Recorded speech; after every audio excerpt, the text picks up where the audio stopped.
The lights inside the Grand Solaris ballroom were too bright. Cameras flashed from every angle. Music played softly in the background, but Rian couldn't hear any of it. His heart was pounding too loudly. He stood near the center of the gathering, tall, young, and dressed in a sleek black suit. Around him, people whispered. Everyone knew who he was, the heir to Veron Dynamics, the richest tech firm on Earth and the Moon. Rian had money, fame, power, and a problem. His father, Mr. Veron, had made a decision. Rian was to marry Alina Martez, the daughter of another mega-corporation. The union would create a powerful alliance between the two families. Rian didn't love Alina. In fact, he barely liked her. She treated people like tools, and he couldn't. Imagine spending a lifetime beside her. He had begged his father to call off the engagement. But the old man was cold and firm. "This is not about feelings," he had said. "This is about legacy." Tonight, the engagement would be made public. Unless Rian did something. He scanned the crowd. His palms were sweating. His throat was dry. And then he saw her. She stood quietly near the far wall, half hidden behind a large digital plant. She was not dressed like the others.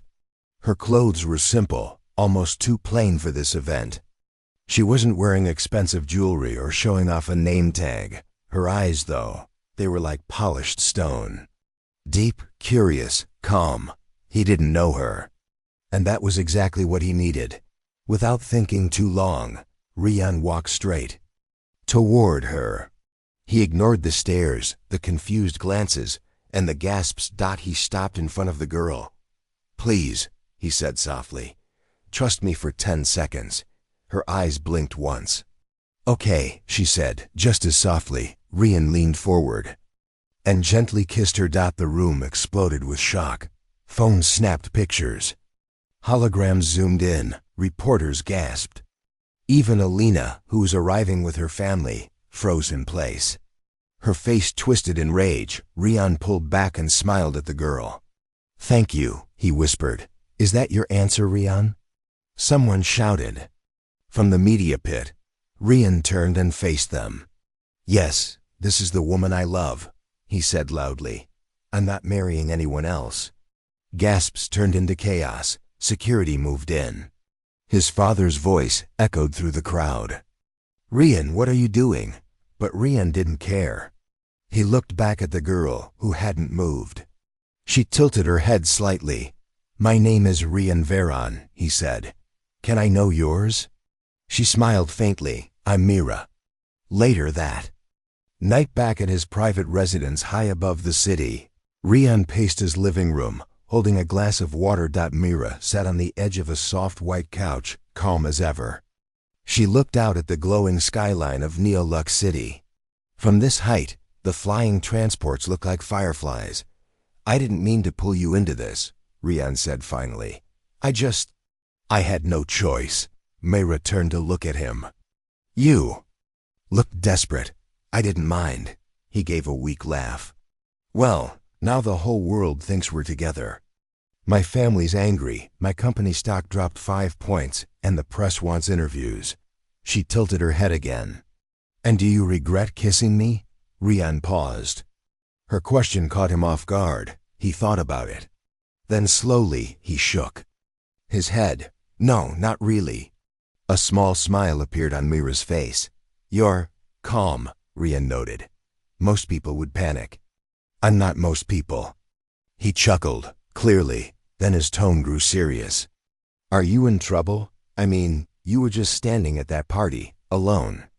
No ID, no records, no net profile. My security, I couldn't even find your full name." She stood and walked toward the glass wall. The city lights reflected in her eyes. "I don't exist in your systems," she said. "But I'm not here to cause you harm." Rian raised an eyebrow. "That's not a no." She turned to him. "You need rest. Tomorrow will be more difficult. They won't stop asking questions." "You're avoiding mine," Rian said. Mira didn't reply. Midnight, Rian couldn't sleep. Something about Mira made his thoughts spin. She was calm, kind, and mysterious. Too calm, too quiet. And her eyes, those weren't just beautiful. They were deep. Like she had seen stars he had never dreamed of. He walked to the security hub of his house and accessed the hidden surveillance logs. Footage showed Mira walking down to the garden an hour ago. Rian tapped the screen to bring it up. She stood near the glowing water pond. The cameras glitched. Rian frowned. Static appeared for 5 seconds. When the image returned, Mira was floating. Just slightly, barely an inch above the ground. Her hair moved slowly, like underwater. Her eyes were glowing faint blue. Then she vanished. Rian stared at the screen. "What are you?" he whispered. The morning sun shone through the tall windows of Rian's apartment. The city of Neil Lux sparkled like crystal. Flying cars passed in the sky, and news drones hovered quietly near the building, trying to catch a glimpse of the mysterious girl. Inside, Rian sat at the breakfast table, staring at the screen in front of him. News channels were showing the same headline: Millionaire Rian Veron kisses unknown girl. Forced engagement canceled. Mira walked into the room wearing a soft gray robe. Her hair was still a little wet from a shower. She looked calm as always. Rian turned off the screen. "They've been talking about us all night." "I know," she said. "I could hear their drones buzzing." "You slept well?" Rian asked. She nodded. "Yes, your home is peaceful." Rian studied her face for a moment. She looked young, maybe around 22. Her voice was soft but clear. There was something unusual about her, like she belonged somewhere else, far from this world. "You're not scared?" Rian asked. "People want to know who you are. They'll dig into everything." "I have nothing to dig into," she replied calmly. "No job records. No social ID. No family files. I don't exist in your world." "That's what scares me," Rian said quietly. "Who doesn't exist in today's world?" Mira sat down across from him. "Would you believe me if I said I came here for peace, not trouble?" He blinked. "Came from where?" She didn't answer. Later that day, Rian locked himself in his private lab on the 32nd floor. It was filled with computers, digital maps, and secret devices. His company created defense systems and energy tech used on Earth and Mars. Only he and a few trusted engineers had access to this level. He pulled up security footage from the night before. He had to be sure of what he saw.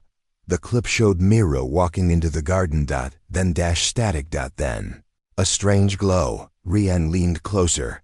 "She was floating," he whispered, "and glowing." He checked the energy sensors in that area. For those 5 seconds, there had been a spike in power, the kind only seen near deep space tech or alien relics. "Impossible," Rian said. "Unless..." A soft sound behind him made him turn. Mira stood at the door. "You were watching me," she said. Rian felt his heart race. "I had to." "You're not normal, Mira." She didn't deny it. Instead, she walked into the lab and stood beside a power console. "I never meant to involve you, Rian," she said. "But you kissed me. Now we're connected." "Connected? How?" he asked. "I carry something inside me," Mira explained. "A core. It's old, powerful. My people hid it on Earth long ago. It keeps me alive. It hides my identity. But when you kissed me, it activated." "Activated?" "You touched my heartbeat. My mind, it linked with yours. Now it sees you as part of me." Rian stepped back. "So... What are you really?" Mira looked into his eyes. "I'm not here to hurt you, but others. They will. Come. They always do. If they find out the core woke up, they'll try to take it." "Who are they?" "Hunters, from far beyond your stars." Rian took a deep breath. He had seen strange tech before, alien signals, objects found under the ice of Europa, but this was different. This was personal. "And what happens now?" he asked. Mira looked out the lab window toward the distant sky. They're already coming. The morning sun shone through the tall windows of Rian's apartment. The city of Neil Lux sparkled like crystal. Flying cars passed in the sky, and news drones hovered quietly near the building, trying to catch a glimpse of the mysterious girl. Inside, Rian sat at the breakfast table, staring at the screen in front of him. News channels were showing the same headline: Millionaire Rian Veron kisses unknown girl. Forced engagement canceled. Mira walked into the room wearing a soft gray robe. Her hair was still a little wet from a shower.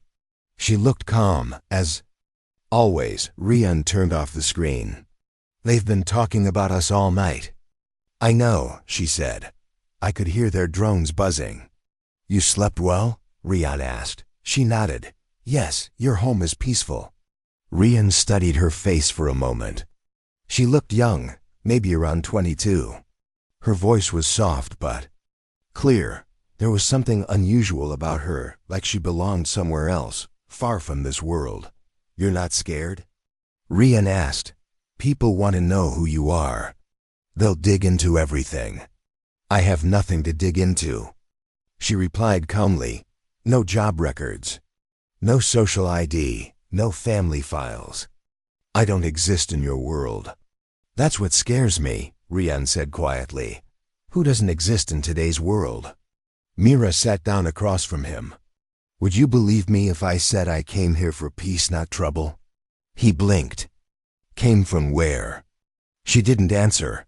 Later that day, Rian locked himself in his private lab on the 32nd floor. It was filled with computers, digital maps, and secret devices.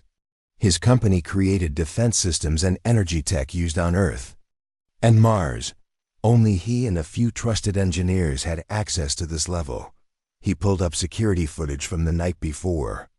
He had to be sure of what he saw. The clip showed Mira walking into the garden.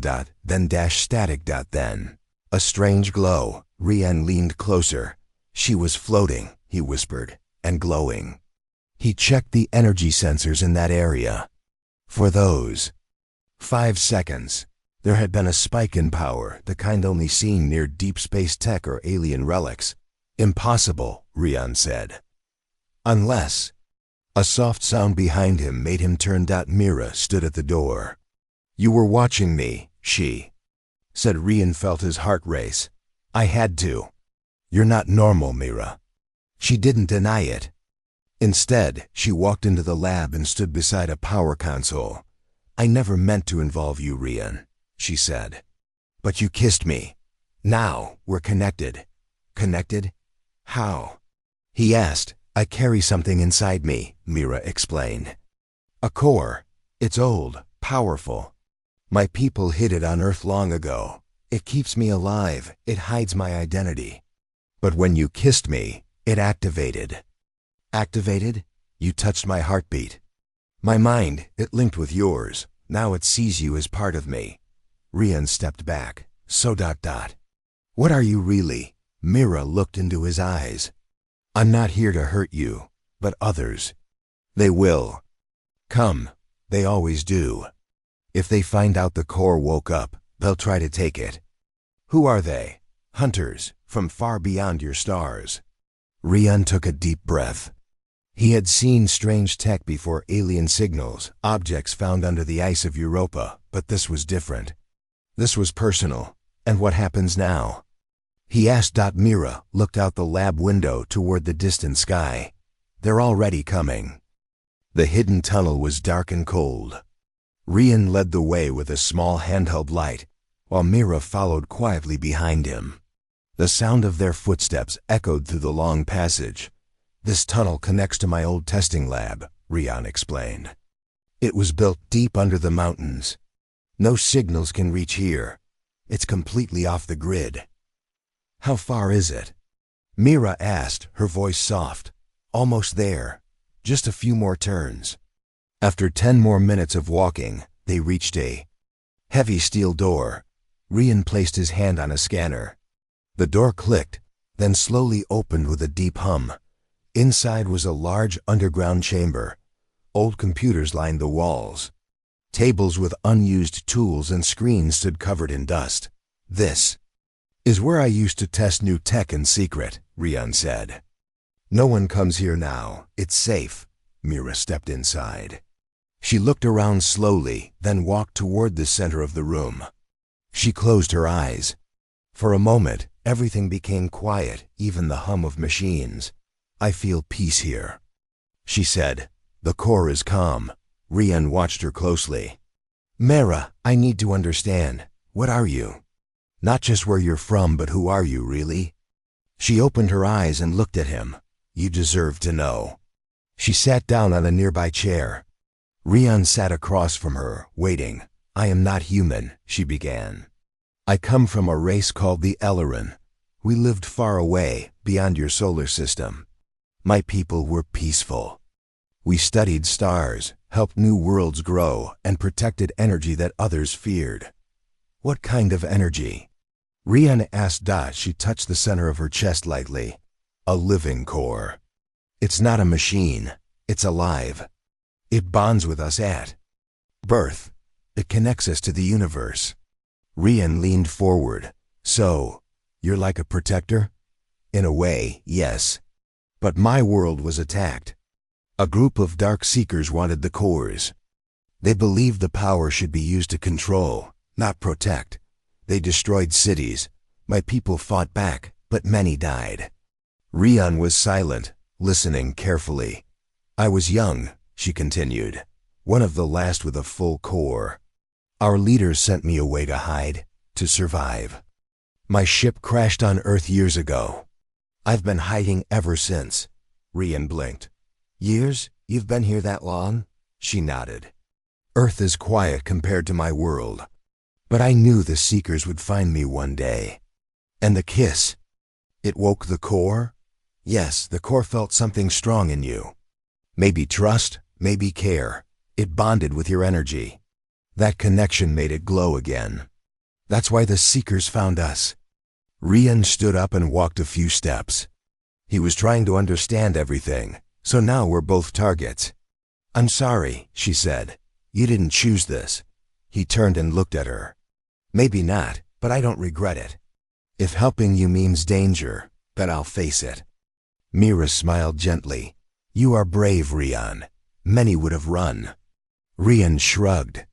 "Running never solves anything." Suddenly, a red light flashed on one of the old screens. Rian rushed over. "One of my outside sensors is still working. Something just entered Earth's upper sky." Mira's face turned serious. "They're here," Rian typed quickly. "It's a stealth ship, small, fast, no signal ID, heading toward Neolux." "They're not wasting time," Mira said. "They've tracked the core's energy." Rian looked at her. "We need to stay hidden until I can upgrade the shield. We need to fight smarter." Mira nodded. "Then let me show you what the core can do. It's time you learn what I've been protecting." The underground lab was quiet, but Rian's mind was racing. He kept looking at the blinking dots on the old screen, showing enemy movement in the city. The Seekers were getting closer. Mira stood near one of the walls, her hand gently placed on the cool metal. She was listening, but not with her ears. The core inside her chest was alive, and it was speaking to her in a silent way. "They are spreading," she said softly. "They're not searching randomly anymore. They are moving. With purpose." Rian turned from the screen. "Then they must have found a small trace of your energy. We need to make sure they don't find this place." He walked to a corner and opened a steel box. Inside were old tools and small pieces of tech. He pulled out 2 slim discs and handed one to Mira. "Wear this," he said. "It's a signal scrambler. It hides heat and energy patterns. It might help the core stay hidden." Mira placed it on her neck. "Thank you." Rian looked at her for a moment, then asked, "What does the core really do, Mira? You said it's not a weapon, but is it dangerous?" Mira sat down on a bench and looked at her hands. "The core is not meant to harm. It connects life, brings balance, and can heal. But If it falls into the wrong hands, it can be twisted. The seekers want to control that energy. They don't understand that the core needs peace to function properly. Rian sat across from her. And what happens if they take it from you? She looked down. I die. The room fell silent. Rian's fingers tightened into a fist. Then, we won't let that happen. Mira met his eyes. The core chose you too, Rian. When you kissed me, it opened. That only happens when it senses trust. Now a part of it lives in you. Rian was surprised. In me? What does that mean? You share its light now. You are connected to me. That's why we can feel each other's presence. That's why. You understand me even when I don't speak. Rian stood up and walked a few steps, trying to make sense of everything. So I'm like a link in the chain? Yes. And if we work together, the core becomes stronger. It can grow, protect more, even fight back if needed. Rian turned and smiled slightly. Then maybe I'm more useful than I thought. Suddenly, the door sensor beeped. Rian checked his screen. It's Bren. He opened the door with a code. A tall man with short dark hair entered, carrying a large black case. His eyes widened when he saw Mira. You didn't tell me someone else was involved. Bren said. She's the reason I called you, Rian replied. And what we say here stays here, understood? Bren gave a short nod. You have my word. Rian looked at Mira. This is Bren, my closest tech partner. He built the cloaking systems for our Mars base. Mira gave a polite nod. Thank you for coming. Bren set down the case. What exactly are we hiding from? Rian didn't answer. With words, he tapped a button and showed him the city signals, the strange heat trails, the silent drones, the fast-moving shadows. Bren's eyes widened. These aren't from Earth, are they? Rian nodded. No, and they're after her. Mira stepped forward. They want the core inside me. If they find me, they'll take it and everything will change. Not just for me, but for your planet too. Bren was silent for a while. Then he opened the case and pulled out several small metal spheres. Then we better get to work. I have a new net shield design.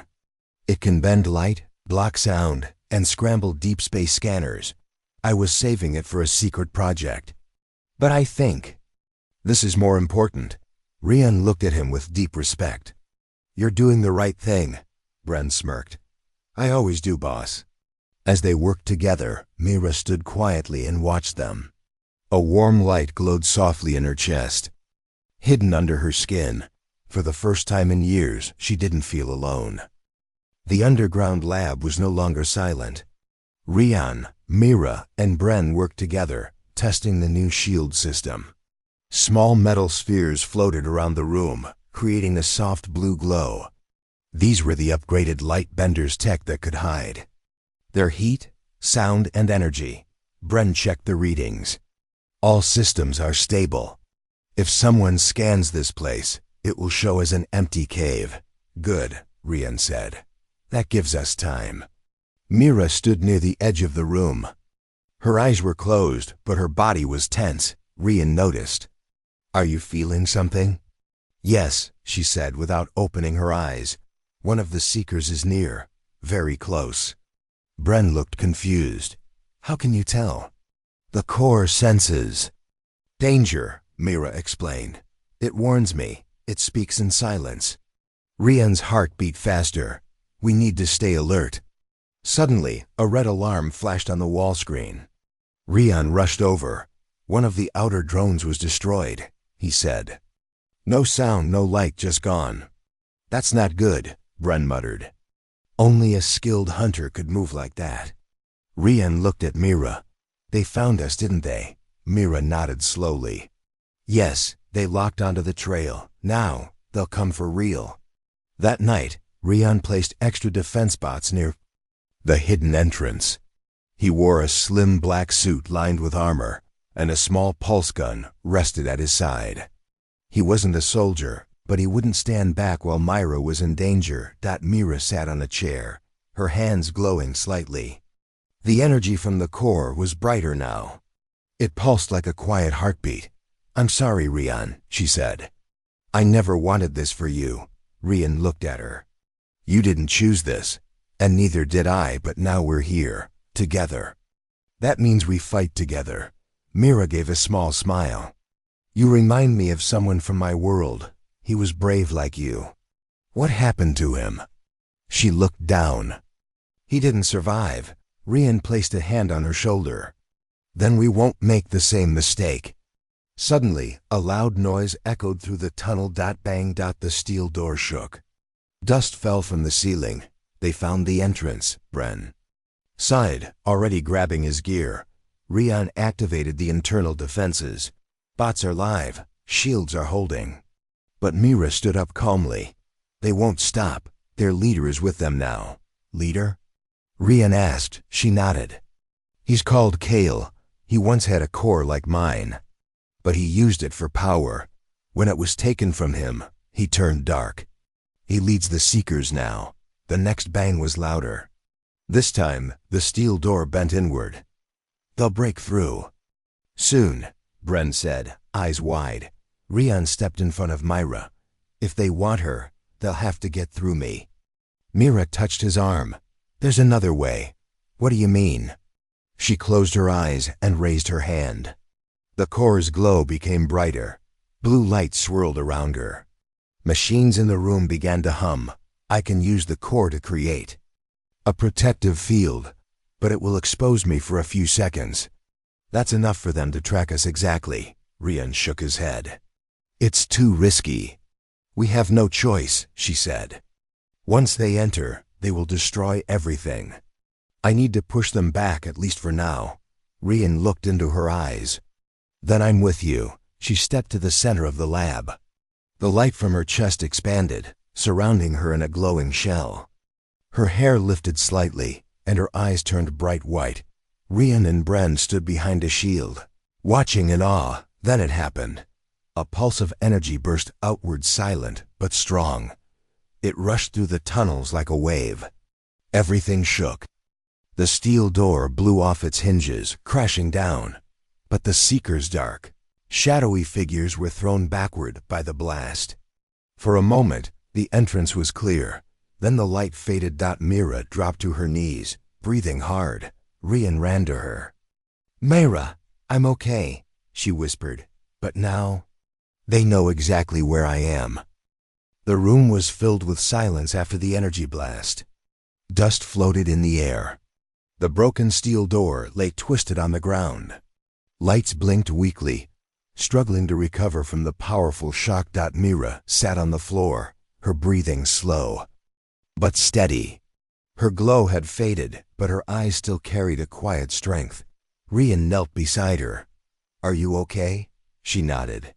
"Yes, but they felt it, all of them, even Kale." Bren stood near the control panel, checking the outer cams. "They're not gone for long."